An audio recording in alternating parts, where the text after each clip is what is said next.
All right. Hi, I'm Doug Howard. I'm the president of the Growth Team Strategies and one of the co hosts of Selling the Dream, a podcast about things you should be thinking about if you one day might want to sell your business. My other co host is the effervescent Kathi Fleck from down in Texas. How are you, Kathy? I'm doing great here in Texas. How are you doing? I'm doing good. The only thing that's not going well today is I'm not in Texas. I know you should be in Texas and you should get here before it gets really hot. It's in the 90s now. Okay, so it's already really hot for No, where. it's really pretty nice. When we get to 100, it gets really hot. Okay. All right. Well, I think you're grading on the curve there, but maybe not. Yeah, probably. Okay. All right. So, each week we delve into different topics that we think business owners should be thinking about when they're thinking about the possibility of selling their businesses. And this week I want to talk about the notion of valuations, right? And so at some point in the selling process, we get an outside valuation in most cases, which gives us an independent idea of what the company is worth. And I know when we've talked about it in the past, you've talked about that really there are different kinds and there's different purposes. And, I think it'd be good to spend a little bit of time, talking about what people should be thinking about and how they might utilize some of that. So when you Sure. did yours, you had a valuation, but your valuation came from an outside company or it came from the company that was ultimately your broker?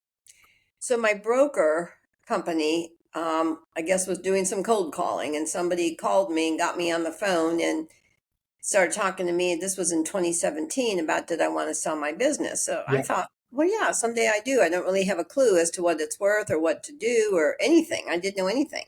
Right. So I invited them over, met in my office, and they looked at my general financials and said, yeah, you would be eligible. So I did have a valuation done, which I consider kind of pricey. It was over 10,000, and gave me an idea of what gave me a valuation of what the business was worth in 2017. What I liked about that company is they would not charge me for a new valuation if I put the business on the market within 3 years of that time frame. So Okay.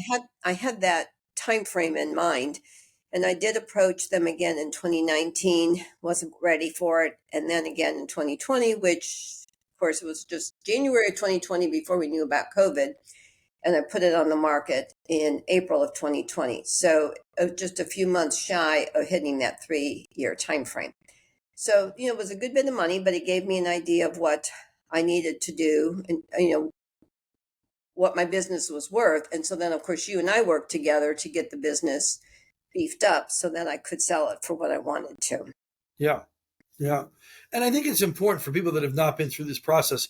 When we're talking about a valuation, we're talking about sort of the business equivalent of an appraisal, right? Like, what is Mhm. it worth? It's not exactly the same, but there's a lot of similarities, as if you had somebody that you were going to do an appraisal on a house that you were getting a mortgage for or something like that. It's an independent person that says, I'm going to look at what the business has, what the business owes, how the business operates, the market, the trends, and basically using some standards in terms of the methodology are going to come back and say, okay, here's either a valuation amount, like a dollar amount, or maybe a range, but that's going to be important later on to sort of set the stage for selling the business. Right. Yeah, and so I know for some businesses they sell and they never get a valuation, right? Maybe they know who the successor is. Maybe they know what their number is that they want, and Yeah, hey, and it works out. right, I'm going to sell it to my son and daughter, and I want $2 million, and there's really nothing uh, to get independent verification on. Hmm. For others, though, if it's something that even if it's a member of the family or a member of the current team or a completely separate person, that third party validation can go a long way, I think, Hmm.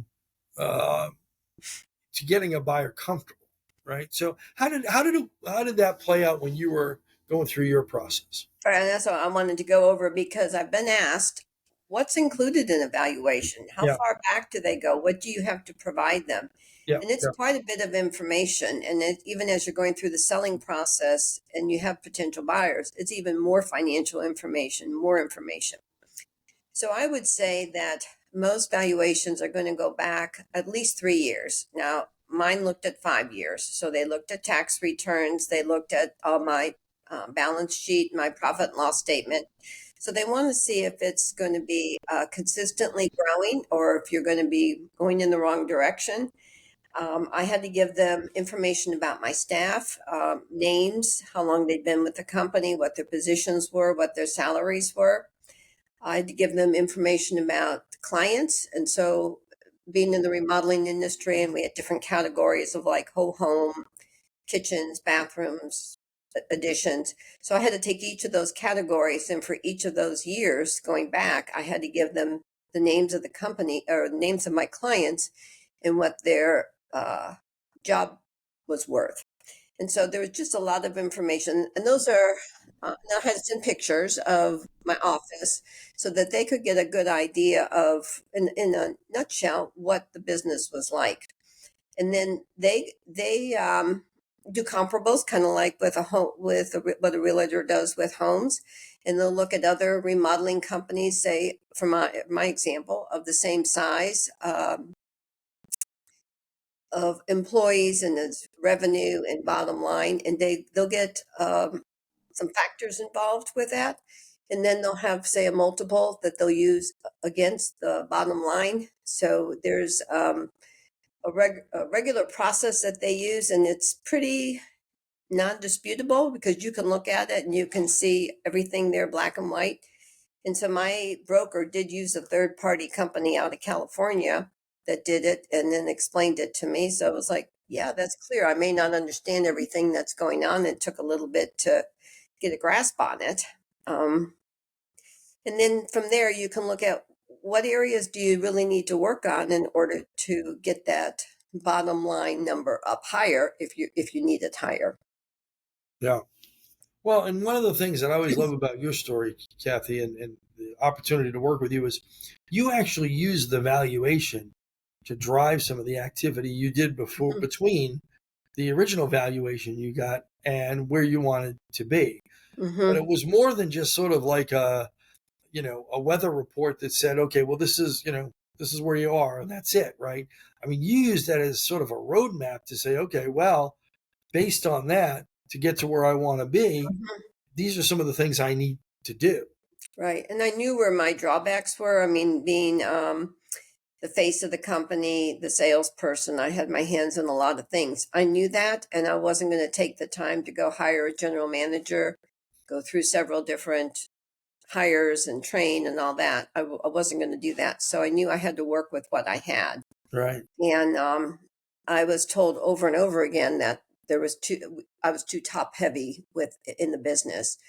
And so who would want to buy that? Because once I'm gone, how are they going to manage? So, but it did happen. So Yeah. Yeah.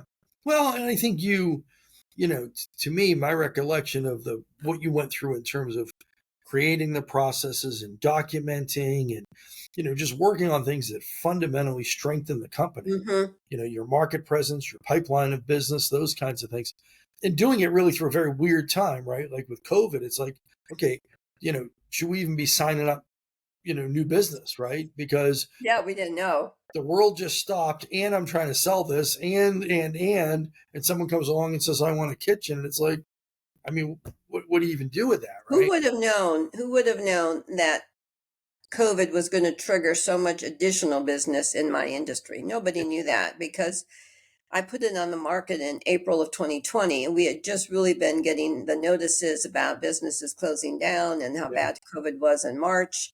And I remember asking the brokerage company, well, do you think I should even put it on the market now? And they said, yeah, let's go for it. So, I did lose 2020. Nothing really happened in 2020. I had a few nibbles, but it kind of taught me how to deal with the situations. I think today is a lot different. We always have our ups and downs with the economy and the market, but I think selling a business today is probably a lot easier than the time frame that I went through.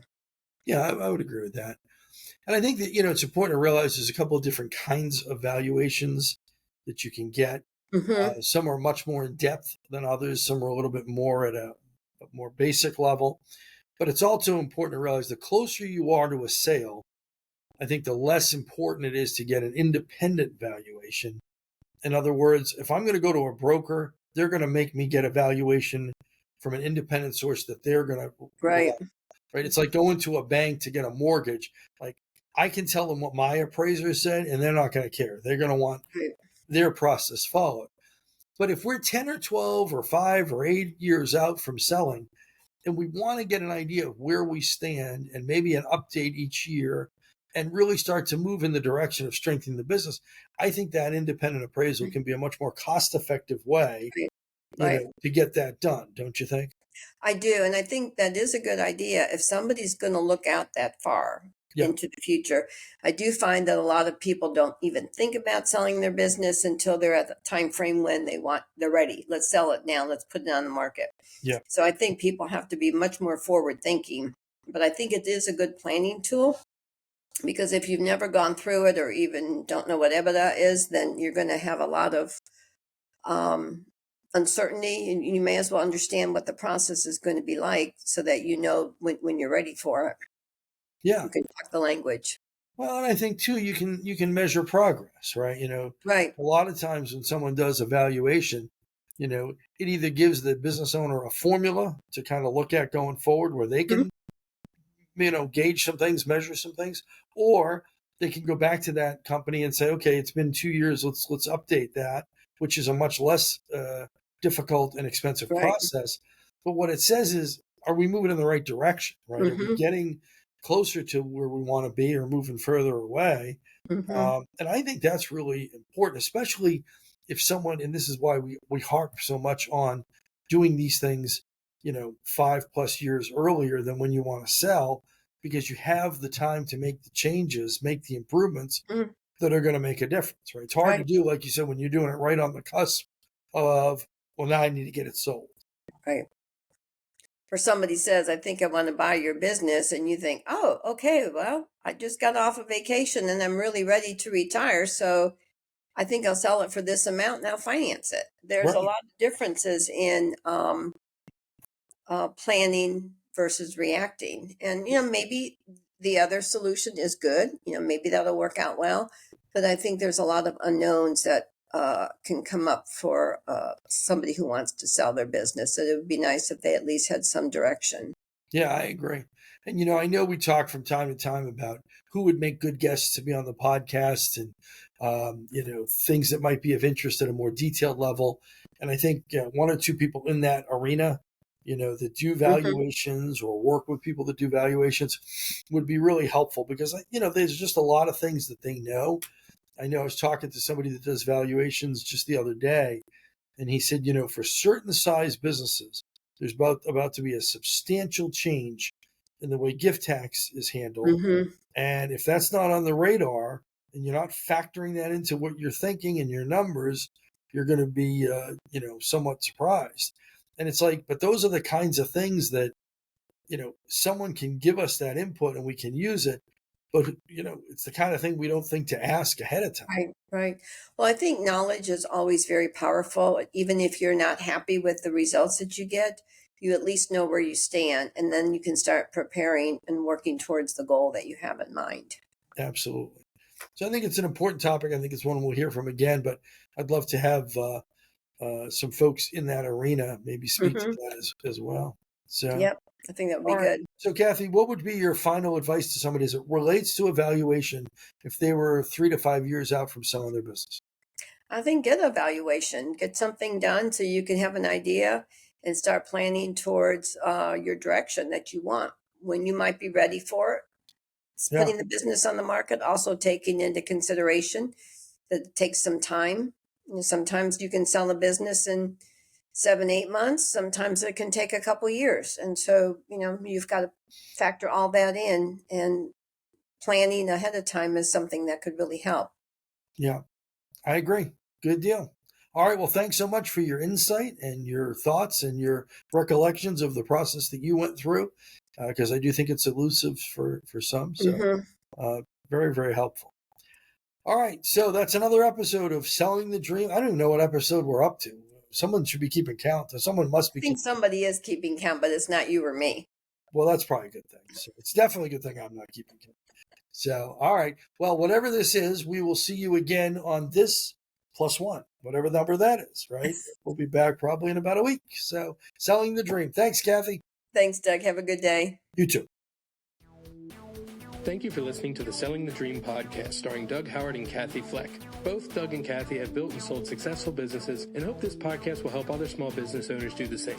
Tune in every week to hear more tips for increasing the value of your company so you get the highest return for your years of hard work when it comes time to sell or transition your business. Can't wait till next week? Check out our website for more information at www.growththemes.com.